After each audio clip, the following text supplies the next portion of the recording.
It's very interesting that about the perception to maintain balance and harmony in Javanese culture, yeah, on the cardiovascular disease. But what is actually the people? I mean, what's the people do for the maintaining harmony and balance, and so that it is addressed to the cardiovascular disease prevention, or it's more in general health? Thank you for your question. Sorry. So this is there's no moderator now. I'm answering the moderator. Yeah. Maintaining balance and harmony. This is the theme that emerged from the data of the qualitative data that we collected, and it is not only specially for the cardiovascular disease. This is in general how Japanese perceive their way of life. For example, they think that if I'm a smoker, that's fine. It's not a dangerous habit as long as I have enough exercise. So they're trying to maintain their habit with other habits, but it is also not only for individual level. It is also in the family level where they are trying to maintain that balance, and also in the social level. For example, in the family level, they say that the decision maker in my family is me me if I am a man. I as a man, and he said it's me, but he said that it is also my wife who gave me a suggestion on what is the most important thing for us to be decided. So they are trying to maintain the balance within their household as well. And in the society it is also emerged that balance and harmony. So they are trying to maintain the relationship between family and the societal environment surrounding them by dividing the role between men and women. For example, women, they have the obligation to maintain the relationship of the family with their social with their families, with their neighbor, for example. So women have more responsibility to accomplish that task, while men is called as a breadwinner, which has the responsibility to earn money and so on. So they are trying to maintain that role as well in the society level. Thank you. Thank you. It's very interesting way of thinking. Yeah? Keeping the balance with doing something bad like smoking, but also doing exercise. Yeah, sometimes drinking fresh juice. Yeah, yeah. Smoking, but having regular fresh juice. Yeah, orange juice. Yeah. Okay. Is there any questions from the audience? Comment? As you know, the poster presentation will have 4 winners. The first and second winners will get award of 1 million. 1 million rupiah. So you are a millionaire after winning competition, poster competition. And the third and fourth place will have 500 each, yeah, 500,000 rupiah. Yeah. So if there's no any other comment or questions, I think we should close the session. Yeah, and I'll give the time to Bu Fatwa or to the organizing committee. Thank you very much. Assalamualaikum warahmatullahi wabarakatuh.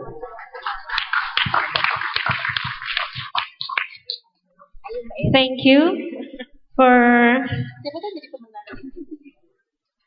Dr. Retno Siwi Patmawati. Ladies and gentlemen, this is the end of the poster presentation. The poster that presented in this symposium will surely spark new innovations and creativity of the researchers and academicians. It is important for us to learn from one another in making the world a sustainable place to live in now and for the future.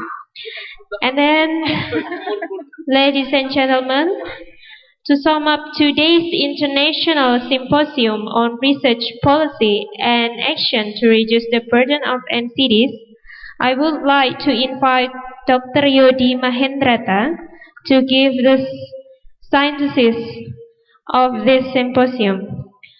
To Dr. Yodi Mahendrata, the time is yours.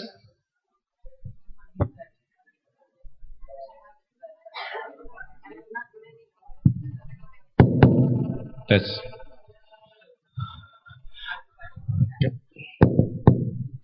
okay. So we've reached the end of the symposium, and I've been given this task to try to synthesize the whole 2 days within 5 minutes, which is impossible to do. So I'm not going to do that. And because there's been so many wonderful ideas, wonderful insight, experience which you've heard for the past 2 days, which is almost impossible to summarize within 10 minutes after hearing all of it. So it's a bit unfair to try to do that. So instead of doing that, I will just focus on a few things which are critical, which is at least we learn of how not to reduce the burden of NCD. It's a bit more difficult to synthesize of how, but at least we know what to avoid, how not to reduce the burden of NCDs coming out from the presentation, coming out from the discussion, coming out from all the question and answers. So I will try to answer this in a few minutes by 10, just 10. So if it gets boring, you know there's only 3 more or 2 more, because it's just 10 of them, not so long. The first one, how not to do it, is stay away from the current development agenda. We know the MDG is important, and we know it's about to change. And we know it will have implication on non-communicable diseases. So we have an interest on these development agendas. Yeah? And it's not for us just to wait for the agenda to come down from the sky. That's not the time, that's not the era. The world does not belong just to the United Nations, it belongs to all of us. And we have ideas, as we have heard for the past 2 days. We have things we can share with. And now it's easy to do that. I mean, you don't have to be a diplomat to be able to influence this. You have YouTube, you have Facebook, you have so many social media which you can use to influence all the discussions. Okay? So, first of all, don't stay away from current discussions. That's number 1. Number 2. Don't try to fight with the communicable disease program. This is not about NCD versus CD. We're not saying that communicable disease is no longer a problem and now we only have to fight with non-communicable diseases. That's not the message. We have both. Yeah? This is about epidemiological transition, which we have both non-communicable disease, communicable disease, and injuries.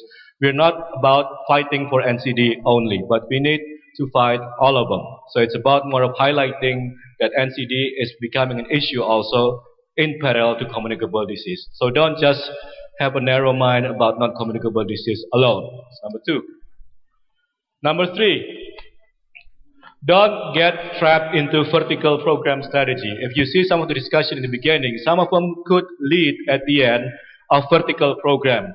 National Control Program for Cancer, National Control Program for Diabetes, National Control Program for Hypertension, National Control Program for Chronic Respiratory Disease.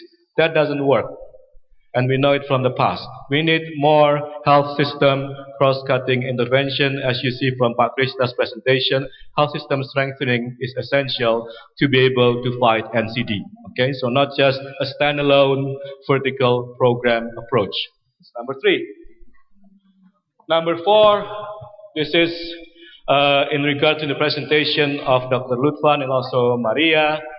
We don't make our programs or interventions strictly traditional because there is so much which is going on now, so much technology which we can use, we can harness to be able to fight non-communicable diseases. And also the target groups now, the youth, the adolescents, they are very much into these kinds of things. And we need to use it because this is an entry point to be able to reach those target populations. Okay?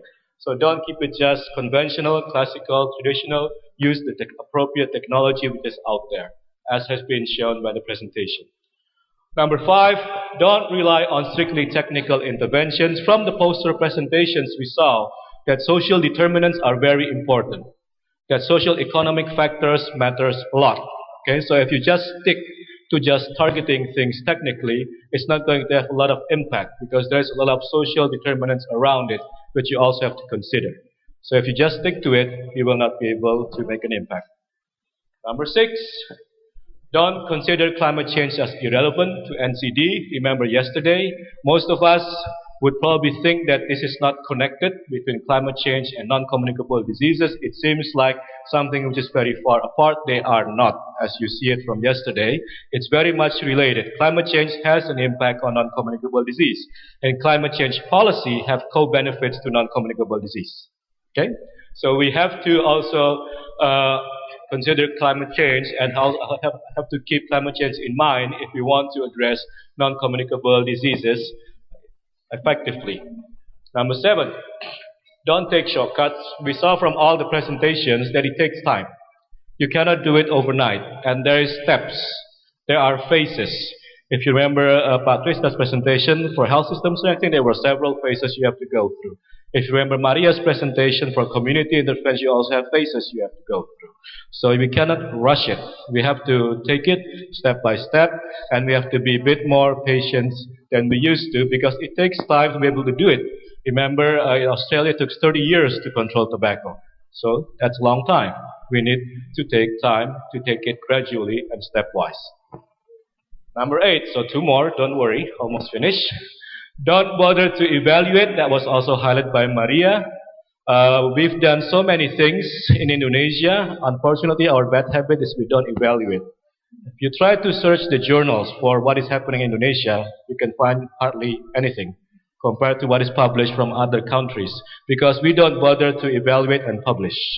And also not learn so much from the lessons. Sometimes we repeat the mistakes.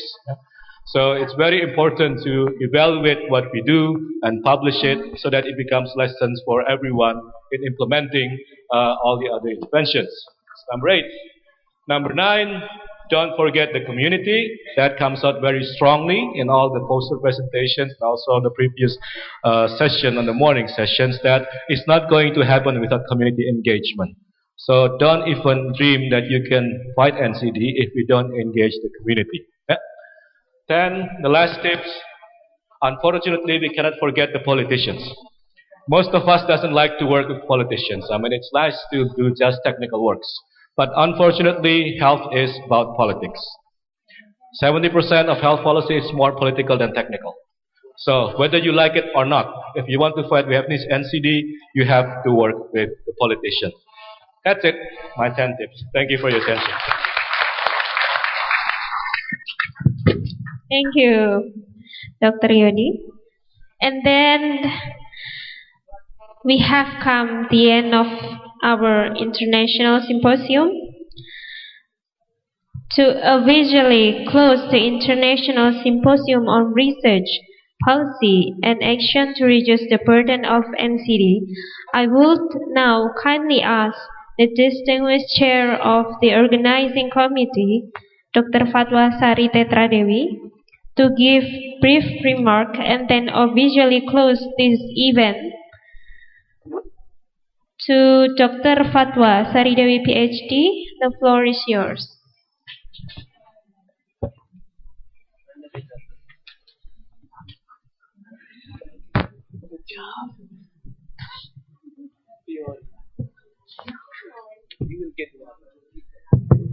Assalamualaikum warahmatullahi wabarakatuh. I think this is the last chance for me to stand here. Okay. But before I close this international symposium, I think many of you want to know who will be the winner for the poster presentation. Okay, is that right? Okay, and for that result, I will ask one of our judges to announce who will be the winner. And I would ask Marianne Nielsen.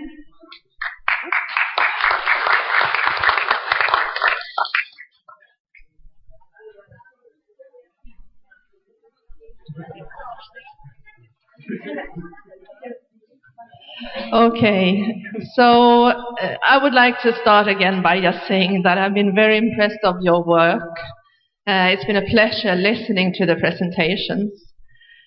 And some of you I can see just by, well, listening, that you are already excellent presenters. I mean, it's a skill also to be able to do an oral presentation. And that is, I mean, it doesn't, of course, the research is the most important, that you do sound research. But then when you are a researcher, if you also are a skilled presenter, that adds on a really tremendous value, because it's so important that we communicate our results. Now we were told that we judge this based on the poster presentations, and that means what's in the posters. And this was really, really difficult, because all of you should be graded positively that way. And now I have to take on my glasses. Now is the critical moment. Number 1 was Heravati. A big hand for Heravati. Is she here?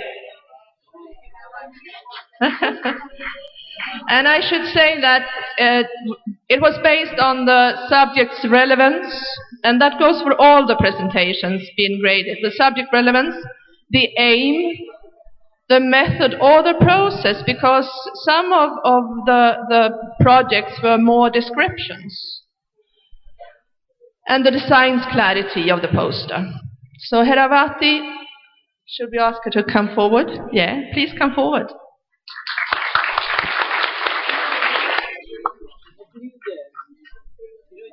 And the next one was, I wish I had a drum here. The next one was Sunny.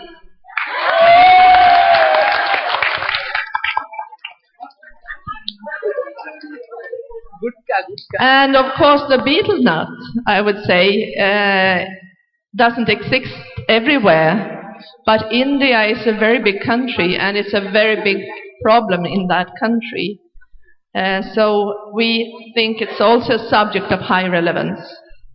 And then also we like the way you had your poster presented, with the methods used and all that. Number 3 is Julia Fausia. I can't pronounce it, sorry. Based on the same gradings, that we look into the subject relevance,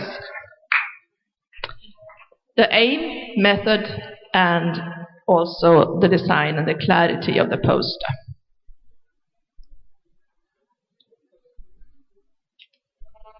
So, thank you for that. And then we also have a 4th selected person with a poster. And then we started to discuss that there are many things in relevance. And one of the things that we think is very relevant when you work in the field of public health is that you also have an eye on the human rights perspective. So now I think you might understand what I'm talking about, maybe, what poster. Human rights perspective is really, really important, and that we always carry that when we work. So as an added value, you didn't give us much chances to really review your poster. We had to go out and have a look on the poster to see if you met the criteria set up. But for the added value, we would like to say number 4 is for Martinez.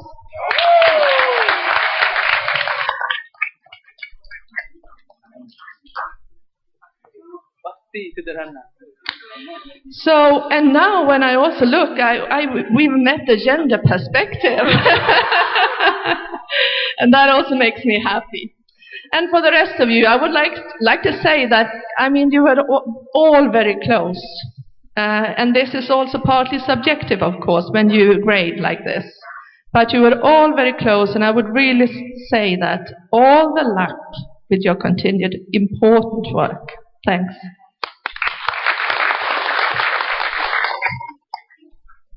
Pardon? Yeah. Let's give one more applause for them. Thank you for your dedication, and we really appreciate. It is really interesting poster that they have. Okay, thank you. And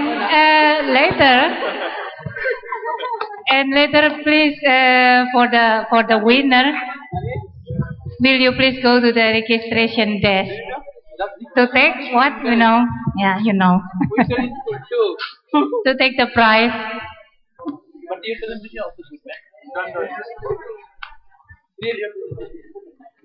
Okay, back to the business. Back to the business.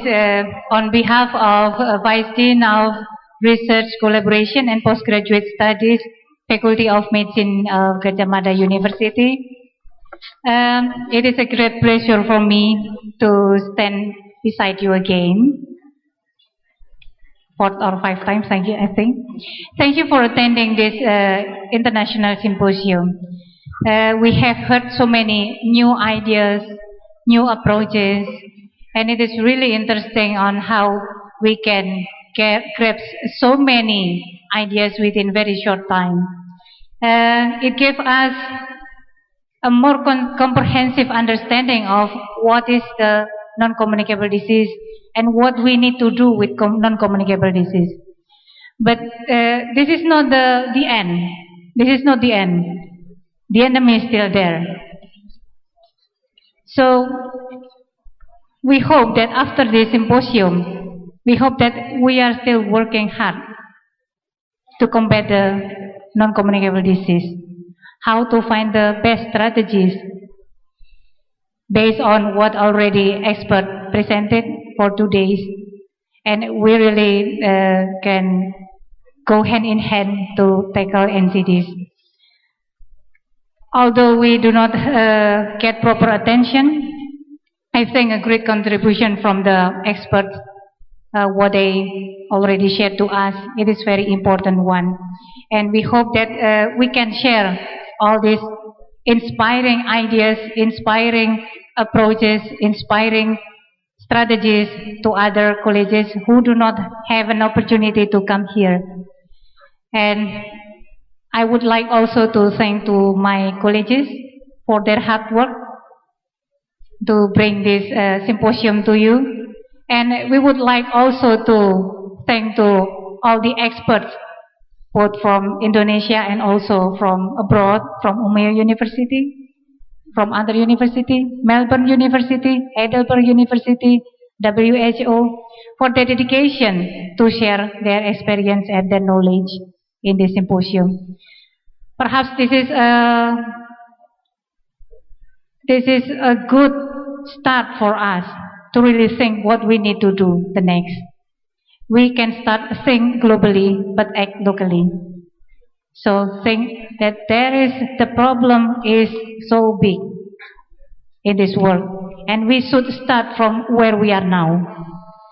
And I would like also to thank for the participant of all the audience and all the people who want to share using their posters and using this even for discussing to other people.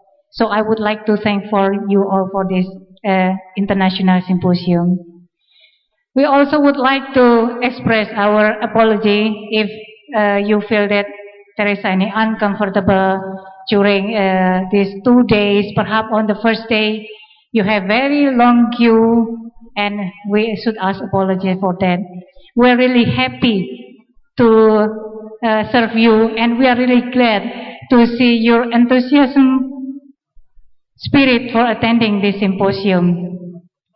And I think I need to close this symposium. We hope that this effort is not stop until this time. We need to continue further. Thank you. And this is I close the symposium.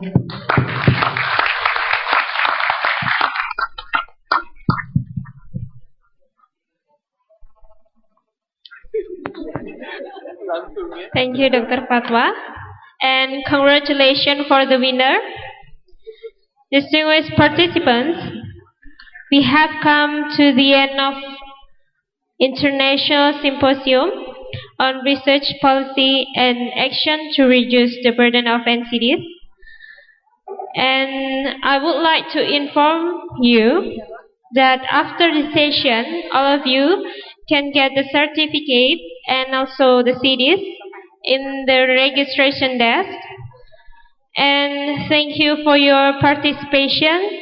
And I apologize if during this international symposium I do have a lot of mistake, and I'm sorry for that. Okay, thank you very much, and see you in the next year if we've held an international symposium again. Thank you.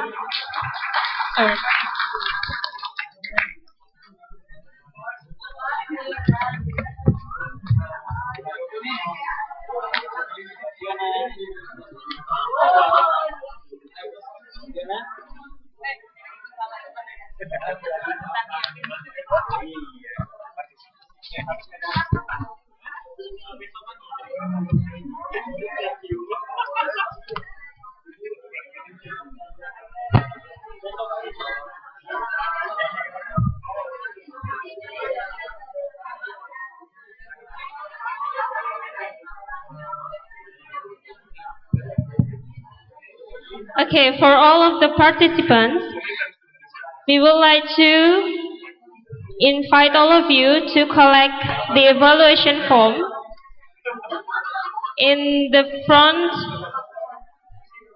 in my table. My table.